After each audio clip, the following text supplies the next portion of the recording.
welcome to Own Your Voice. Thanks so much for being with us. Today is episode 12 of Own Your Voice. And before I go into detail about what we're going to talk about, just kind of wanted to tune in to where everyone is, say hi if you're watching. And I know it's a very interesting time for everyone, no matter where you are in the world. We're going through a lot of transitions, and especially here in the States, it's a particularly important week with the upcoming election next week. And I know on so many levels, tensions are high, and you're probably feeling overstressed, overworked, and just everyone has more on their plate than they should. And so today I really want to start the episode with just a message. So no matter whether you're watching this live or you're watching a couple of months later, whether in the middle of another apocalypse or not, whenever you're watching this, I just wanted to take in a message that I think is so important, especially in time of chaos, in time of unstable situation, political, whatever it is. The most important thing at these times is that you take care of yourself. Self-care should be your number one priority. And I know it might sound very counterintuitive, might sound selfish, self-centered, but it's not. And I want to explain why you are the most important thing right now. First, when there's tension, there's so much noise from media, social media, news, people, everyone's kind of buzzing around with a lot of tension and worry.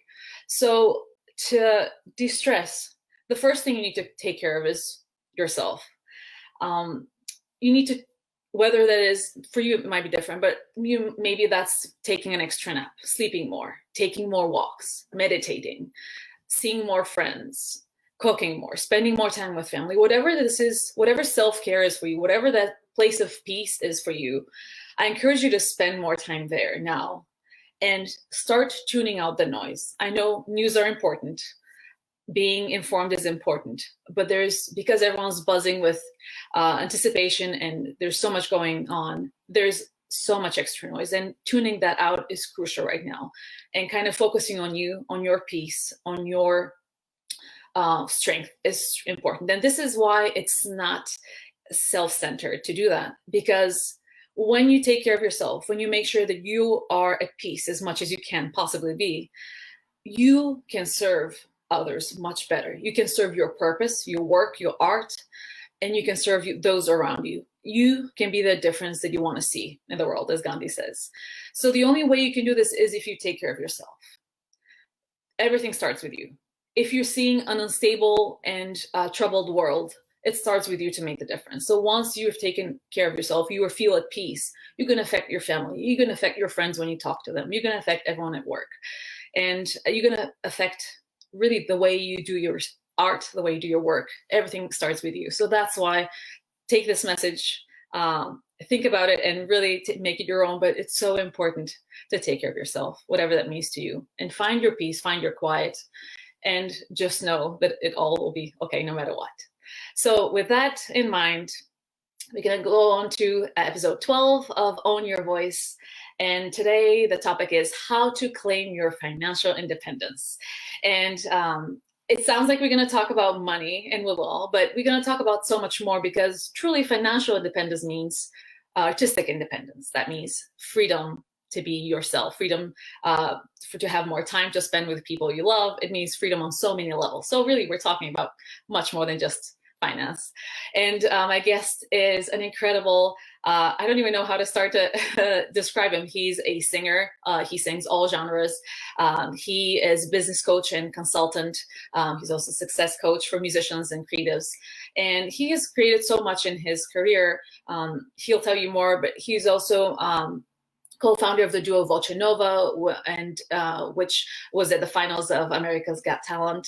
And he's achieved so much and has so much to share. And so I can't wait to invite him here. So welcome, Gilad Paz. Gilad.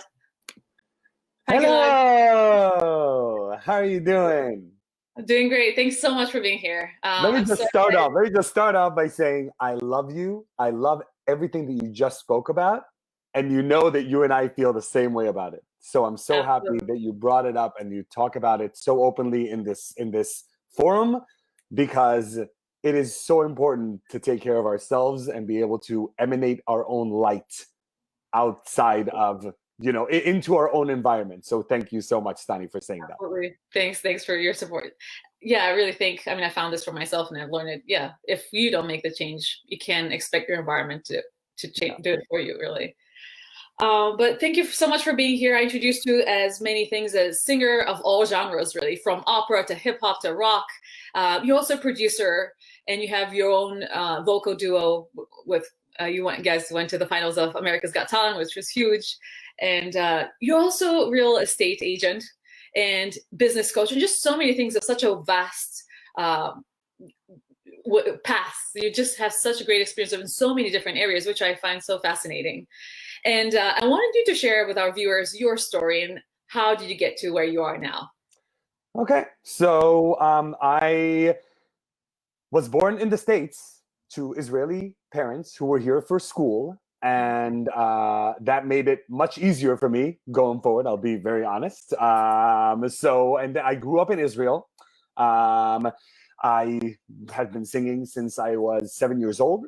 And so I'm 37 now. So it's literally 30 years of being on stages. Growing up, I always liked to sing, and I sang a lot of pop and rock music. That was my kind of upbringing musically. And then I actually relocated again to the United States, and we lived. I lived on Long Island for 3 years, where I got more. I was in a very good music school, like in a high school that had a very good music program, and I got to sing some more classical. And that I've always listened to classical music, not necessarily opera, but in my home there was a lot of classical music. My parents are not musicians, but music lovers, and it was here that I started to sing a little bit more choral works.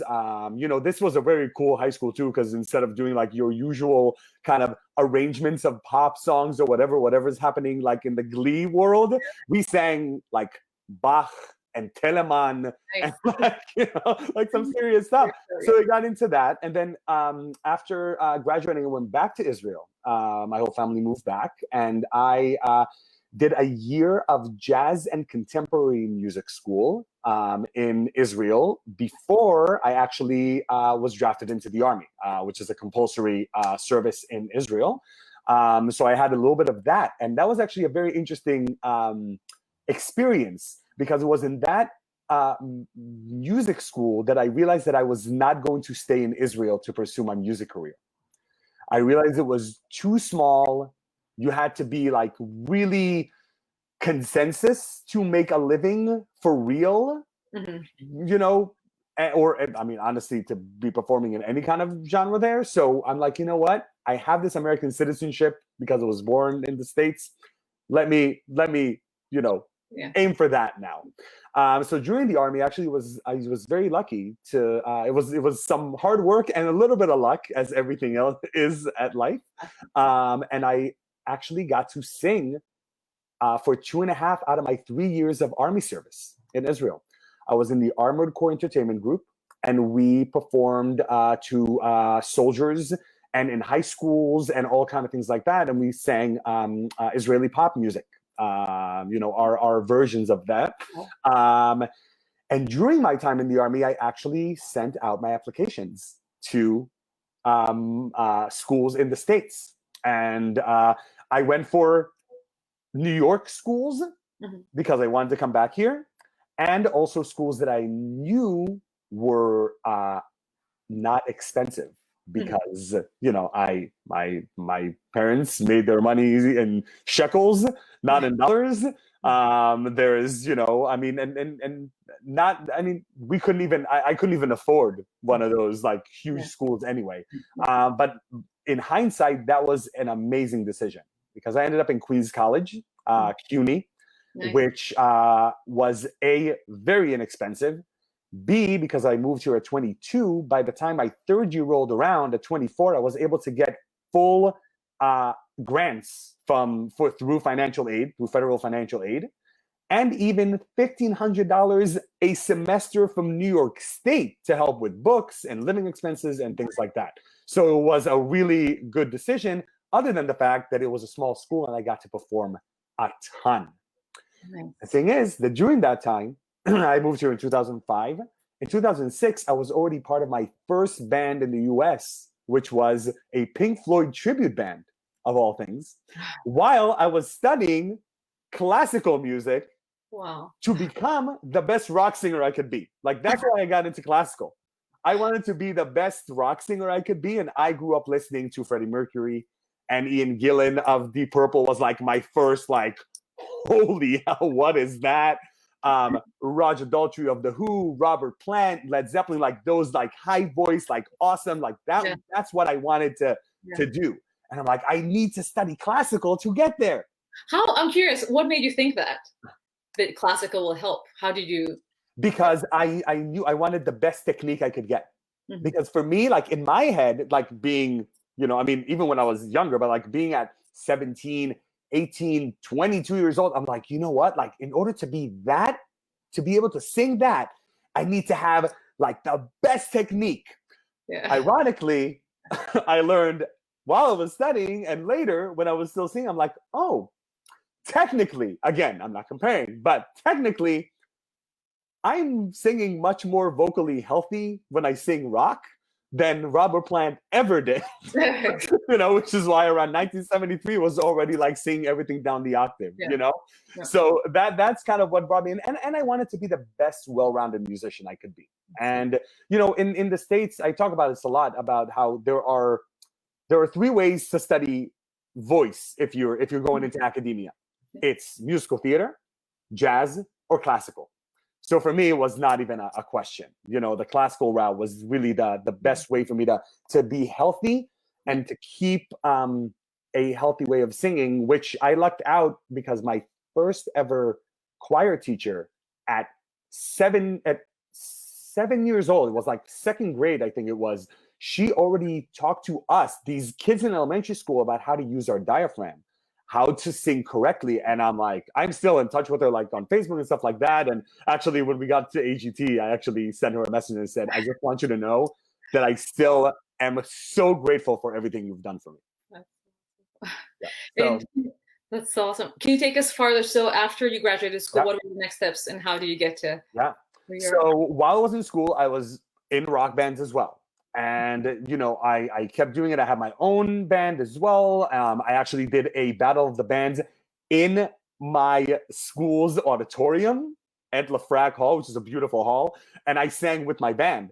And it was really funny because the week later, and this is something that really, it really relates to what we're going to talk about in terms of financials. Mm-hmm.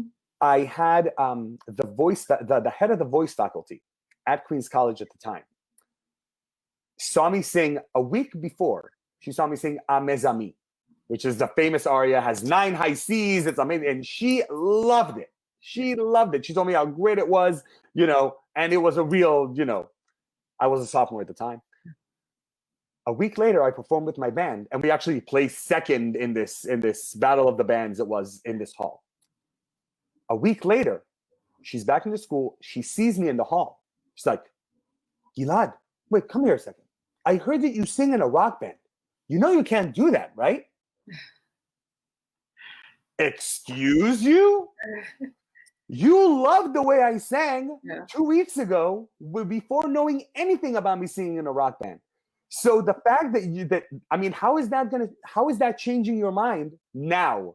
Yeah. So that is something that is really important. That is something that you see, like, this was 14, 13 years ago. And I remember that.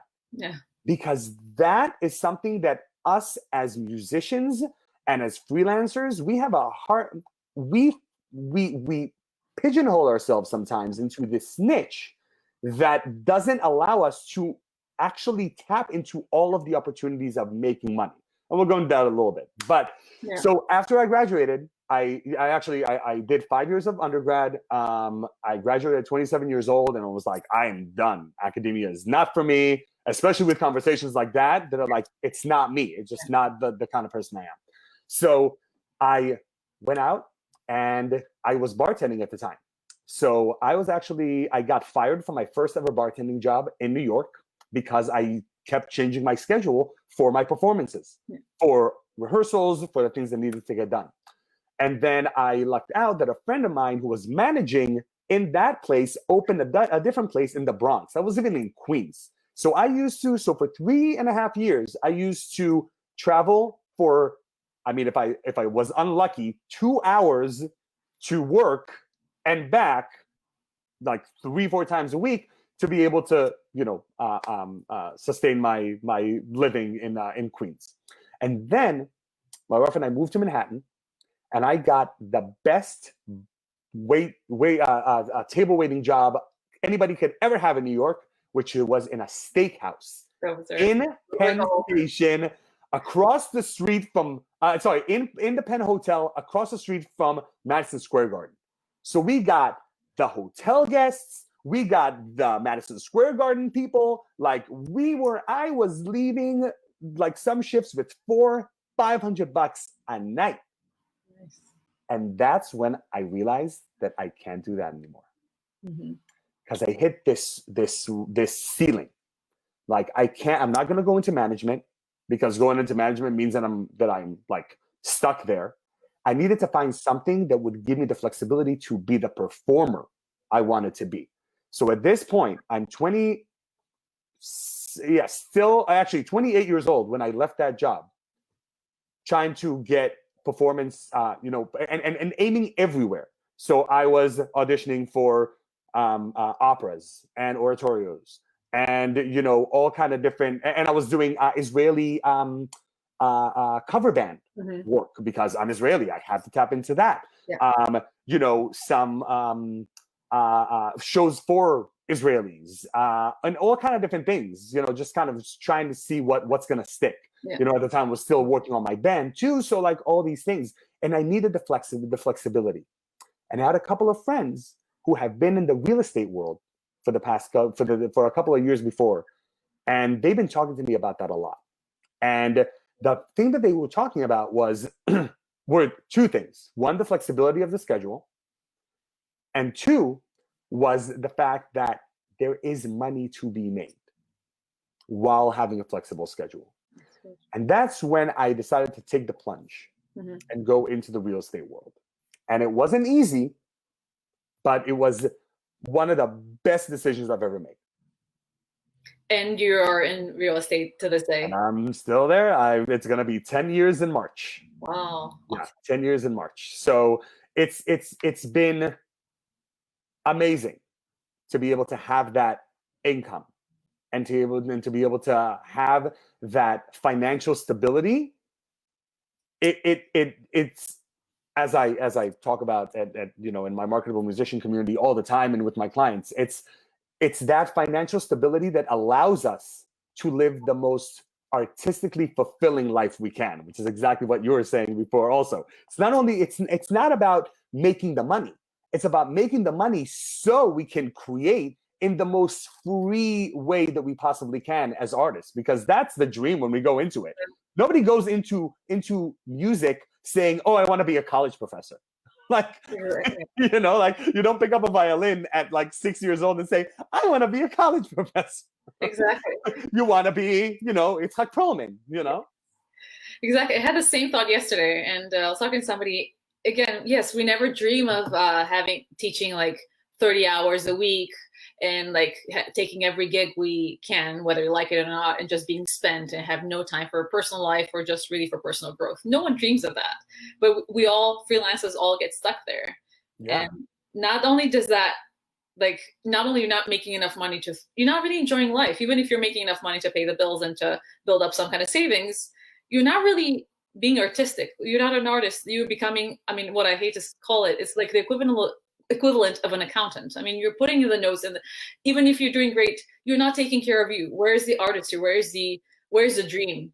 Where's the reason why you became a musician, an artist? Why you right. the arts? Right. And when you lose touch of that idea, of that essence what drew you to arts, like you lose part of yourself, and you're not of service to yourself. You're not of service to the arts. You're not of service to your audience, to the people who need to hear from you. Because again, you're just like, in a way, you're downplaying yourself in a big way. Oh yeah, 100%. And I agree. And you said a really important word. Why? Why do we do this? And that's something that every freelancer, and especially, again, I've been self-employed, completely self-employed between music and real estate and coaching for the last 10 years. It's how do we wake up on, I mean, you know, you're in New York too. It's been crappy days outside, you know, like it's rainy, it's all that. But what makes us get up in the morning and say, you know what, I'm going out to do this for what? So I will share this with you. My why, and I lucked out that my first real estate, the first real estate firm I worked in was all about the heads of it, like the partners and the president were all about personal growth. And we had a lot of conversation about like the why. My why for the first several years that I was in real estate was this, and I had it written down on a piece of paper that was in front of my face every day. It was to make enough money to not have to worry about money while pursuing my real goals, which have always been performing and still are. And I will be, and I'm very proud to say that in 10 years of doing real estate, I have never once given up on any kind of music related opportunity that I wanted to take for a real estate situation. Nice. Ever. Because that is why I do it. You know, that is why I got into this, what my friend and colleague Dana Varga calls the correlating career, not the side hustle, not the, you know, oh, the day job. It's the correlating career because it really and truly supports my musical efforts. And that has always been the most important thing. And over the years, I kept checking in with myself and saying, is this still sustainable for me? Am I still putting myself into the music world the way that I want and the way that I see myself doing it while still working in this job? And I always check in with myself. And that goes to our happiness. And like you said, what do we do for fun? Like the idea is, I mean, when I was a waiter and when I was pursuing music and was a waiter at the time, I never dreamt of having $100,000 in my bank account. Never dreamt of having something like that. And real estate got me there. I remember having the first time I looked at my account and looked at $100,000 in savings. That was amazing. It was amazing, and it felt like such an accomplishment. It felt like and something that, you know, and it makes, yes, money is the root of a lot of bad things, but it also makes our life so much richer. It allows us to experience life in a way that we may not have been able to do without money. And that goes to the artistry all the time. Because like you said, if we are able to do things for fun, if you're able to do things for ourselves, we create more what's the word? We create more freely, we create more passionately. Absolutely. Because we're not burned out on teaching, you know, 40 students a week or whatever. We don't even have time to do what we want to do. Absolutely, I totally agree. I just want to turn it to the audience. Anyone watching, say hi and comment on what you're hearing. If you love it, give us a thumbs up and just kind of chime in so we feel your energy here too.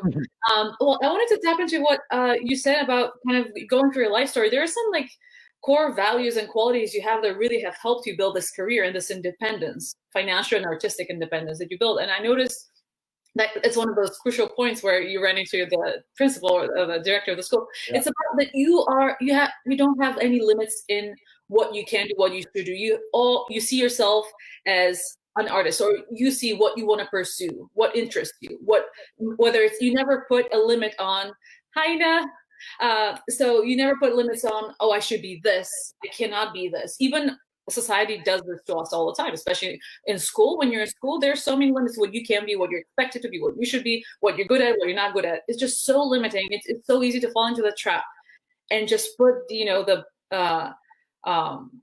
those like limiting blinders, yeah, exactly. Yeah. And just like, and start just narrowing yourself into this like and making yourself small instead of what you did, which is like you had no in your dreams and what you could do. You want to explore, what you want to try waitering. And also, so that's one thing that I think has brought you where you are from what you're saying. And also that you always strived, no matter what you did, waitering, learning a new genre, you always wanted to be the best. You always want to be the most well-rounded. You wanted information from many sources because that's how you become good. And I think that's very inspiring for anyone listening to really think about what are you limiting yourself in? What have you taken as true that might not be true at all? Maybe you think, well, the only way I can be a good balance is if I just practice and do auditions. And even like when auditions come back, and I have no other paths, which is, I don't know you, whoever's listening and thinking that, but I can tell you that's not true at all for everyone. And just, I'm asking everyone to challenge yourself. What is the limiting belief you're taking in is true that's completely not helping you right now? That's keeping you small. It's keeping you financially dependent on work you don't like or overworking. And this is a great time, as we were talking about Gilad, I invite you guys to ask yourself that too. And Gilad, what can you add to that? Something that's coming up? Yeah. I mean, you know, as coaches, we talk about limiting beliefs all the time and the stories that we tell ourselves, you know, and and like you said, there are things that are very interesting in the society that we live in. And if we go even deeper in the classical music world, because that was the story, like the idea of, you can't be two things. You can only be one. You can only be a classical musician. You can only be a rock musician. You can only be a jazz musician. No, that just doesn't work that way, because like I mentioned before, as freelancers, what we do, like you said, is we put these blinders and these limiting beliefs that are like, I can't play this. I can never improvise. Some of the most successful string players I know are amazing at improv. People that we know in common that have performed on the biggest stages with some huge people, like Josh Groban, Bjork, like all kind of stuff, like people who have been, out there doing their thing because they've been able to expand their offerings. And that is something that I talk about a lot with my clients, with my Marketable Musician community. We spoke about it before, the idea of expanding. So if you're a performer of any kind and you're able to tap into different things about your own experiences, your own background, your own musical upbringing, and find ways to connect things in a way that is unique, in a way that might actually make you more appealing to a specific niche, that is a good thing.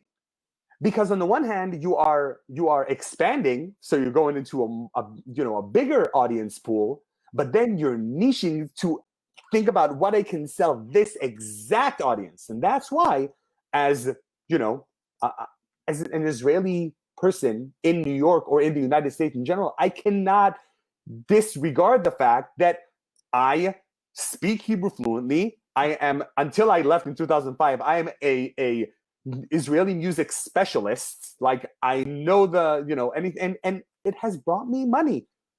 And for example, during the pandemic, on August 31st, I believe it was, I actually performed a live wedding in an open, backyard, like a huge backyard in Jersey. But what it was is that they called me from the company, and they said, listen, we need a Israeli Jewish dance specialist. Can you come? It's like, yeah, I'm sitting at home. It's a pandemic, Yes, I'll go and work.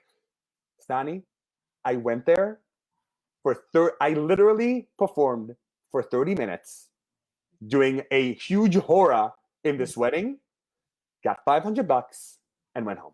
Nice. But again, anybody has that. You have your own background. You have, we all have our upbringing. We all have a background that we can try to tap into, even if it's something like, this is something that I just spoke with a client about the other day, about how this client can take their upbringing which is Southeast Asian, and combine that maybe to tap into an audience that likes, like, do maybe classics from that culture plus classical music, and find a way to combine them, find a way to tell the stories, find a way to relate to an audience. And maybe also this can be a gateway drug for them to experience more classical, and maybe they'll come to other concerts of this person. So that's the kind of thing that I always talk about when we talk about you talk about financial independence. This is what it is. To create and find ways to go into your own musical background, your own experiences, and finding ways to combine them, which is exactly what we've been doing with Voce Nova, which got us on America's Got Talent in front of 10 million people in this country alone, plus millions around the world, and 500,000 views on YouTube, and blah, blah, blah, blah, blah, blah, blah. Because we take classical, and we are both, my partner Natalia and I are both classically trained singers. She was born in Belarus, grew up in Israel, came here for college, so very similar kind of, but she also sang. She's in the comments. Huh? Natalia. Oh, Natalia's here? Yeah. Oh, okay. So hey, Natalia.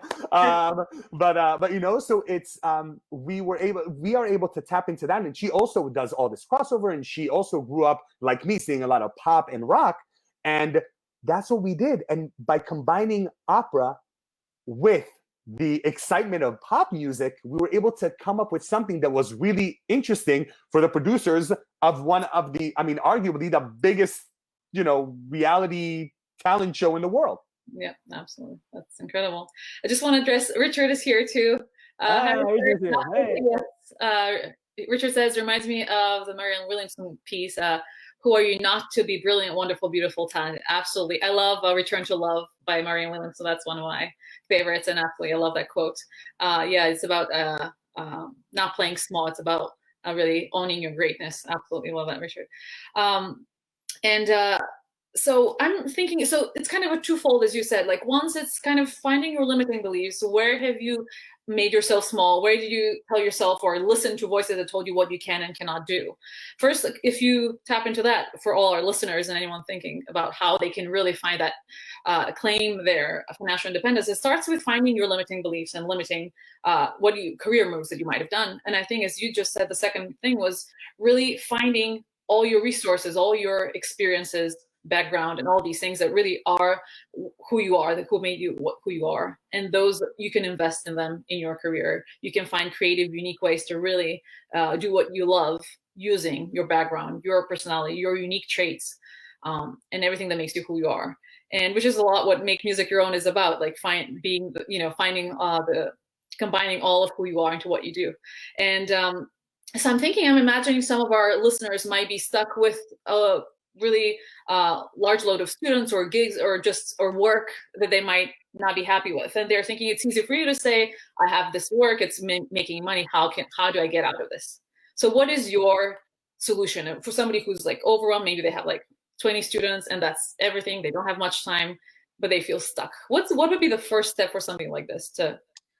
So for me, the first thing I actually do with my clients is look at their core values. Take the time to really examine with yourself what is important to you. That's something that I've done with my own coach, and it's been amazing. And to be able to think about what are the driving forces of every decision that we make. And then this is something that I always talk about, and this I'll give big shout out to Lauren Flanagan, the wonderful soprano who was actually the first to open me up to this idea a few years ago, and it's been amazing. The idea of having two separate dreams, the dream for our life and the dream for our career. And for musicians, it's very difficult to separate the two, because most of us from a very young age have seen ourselves as artists, have seen ourselves as musicians, and have seen our goals in life completely and utterly tied in an unseverable way from the career. And that cannot be. Because what happens, and this is how we get, all these amazing, magnificent artists, both famous and people that we know, who were extremely successful, or successful at least in our eyes, and suffer from severe depression, drug abuse, suicide. These are people whose careers didn't actually align with their dream for their lives. So if you feel stuck, the number one thing is to look and say, you know what? Let's just separate the two. What is the dream for my life? Is it to live in a city like New York? Is it to live in Europe, maybe? Maybe Berlin is your kind of ideal, the kind of lifestyle. Maybe it's actually being able to spend most of your time on the beach somewhere. Yeah. That and do you want a spouse? Like, do you want to get married? Do you want to have kids? Do you like, what is your day? Do you want to travel a lot? Do you want to be able to go out and have a nice dinner? Like, I mean, my wife and I are huge foodies. Like, all our money that we save goes to travel, womp womp, food, and traveling for food. And Burning Man. But anyway, so those kind of things are the first thing that we look at and we say, okay, if this is what I want, how much money do I actually have to make in order to do that? How much money am I spending now? How much money do I need to make? What is going to, and how much time do I want to spend on my actual love? If it's in music, then it's probably something like performing, and if those are the important things, look at how much time you need for those. Then look at your own schedule and see, is the amount of work you're doing now really correlating and adhering and allowing you to spend as much time as you would like on your things that you are passionate about? And that is huge, to be able to spend that. Like I said, I have never not spent the amount of time that I wanted to spend on my own musical career. And yes, in 10 years of doing real estate, I've performed multiple operas. I performed many concerts. I've created my own shows. You said I'm a producer, so I've created my own shows for Israeli audiences. I've been a band leader for Israeli Independence Day gigs, where a company actually trusts me enough to send me out with a full band to make sure that things go right. I've created a show called Oprock, a concert called Oprock at oprockmusic.com, which was myself with a rock group, and the idea was to join existing orchestras, and I did a ton of work on that, and to get to that place. I've created Voce Nova. It's all within this idea that I have the time to do what I need to do, because I decided that music was not necessarily my number one money-making venture as I'm pursuing all these different places. And if you don't think that teaching 20 or 30 or 40 or 10 students a week is for you, think about a correlating career. Think about what you can do. Our friend 𝐂𝐥𝐚𝐢𝐦 always talks about the talent stacking. I love that. Yeah. Being able to look at what we do and what unique things we bring to the table that we can combine to create a new career for ourselves. Maybe something that would be remote, if that's something that you feel would be good for your dream performing life. So that's the kind of work that I do a lot as a consultant, actually, for musicians. That's the one of the first calls that I have with musicians who are not sure where they are, especially now, especially with this situation. That's one of the first conversations that we have. Is actually the second conversation we have is correlating careers and figuring out what is going to really work with their financial goals and their life dreams. It's so great because even people who are already doing work that's paying, they see it as paying the bills, work that they don't enjoy. It's actually, even if they do have the time and are working on something else, that energy that they put into another work, another job that they don't like, is actually sucking a lot of energy out, even if it's paying the bill. Totally. If it doesn't, I love how you said if it doesn't support the artistic elements or their joy and all that, if it doesn't build on that, it doesn't give them room for personal growth, it doesn't support it, it actually takes energy away, even if they still do have the time to pursue other things. So I think even if people find themselves stuck with work they don't like and workload they don't want, maybe gradually they can create the shift to really replacing that with something that it actually brings them joy, something that supports their artistic growth as well. Yeah, 100%. There's no other way, because like you said, I mean, you started this whole thing talking about you started today by talking about ourselves and our light. And, if you are not doing what you love in the way that you want to do it, while supporting, and if it's not a big money-making venture, supporting it with something else that you don't hate and you are able to do and actually make sense financially, that's when you are able to share that light. That's when you have that happiness and that contentment, and be able to share that with everybody around you. And then honestly, I mean, I'm sure, listen, you have a family, you know how it is. I mean, if we are unhappy in our day-to-day, it affects everybody around us, and first and foremost, the people who are closest to us, the people we spend every day with. Absolutely, yes. Yeah. That's a great message, Gilad. Thank you so much for being here today. Before we go, how can viewers contact you if they want to find out more about what you do, if they want to work with you and find out more of your wisdom? Thanks. So first of all, I'm really happy that you had me here. Thank you so much. This was great. And I keep watching this series, so I was so excited to be a part of it. So thank you. So I am at the Marketable Musician here on Facebook. You can also follow me on Instagram at Gilad, Gilad _performer. And the Marketable Musician is all about, three things: is fearless performance, financial empowerment, and artistic freedom. And that is what I'm all about, helping other musicians, just like you watching, create a financially stable life that will allow you to live your most artistically fulfilling dream life. And that's what it's all about. And that's what I've been doing for the past 10 years. And I'm so excited to be able to share that and get others to this place where they have the power to look at every single performing opportunity and say, do I want this? Is this going to serve me?